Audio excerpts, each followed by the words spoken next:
చెప్పులు వదిలి లోపలికి పదా. అది కాదురా, అసలే కొత్త చెప్పులు వచ్చేటప్పటికి ఉంటాయో పోతాయో అని అనుమానం రా.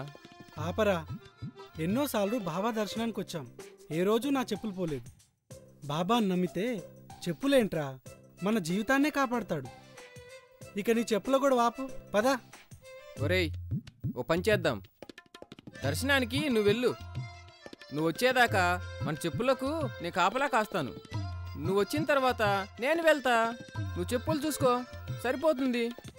ఇంకో పని కూడా చేయరా, ఎలాగో ఇక్కడే ఉంటావు కదా, అందరి చెప్పులకు కాపలాగా ఉండు. వాళ్ళు ఇచ్చే డబ్బులు కూడా తీసుకో, ఇంకా బాగుంటుంది. ఏంటి నా మాటలు నీకు వెటకారంగా ఉన్నాయా? నీవి కొత్త చెప్పులైతే తెలిసేది.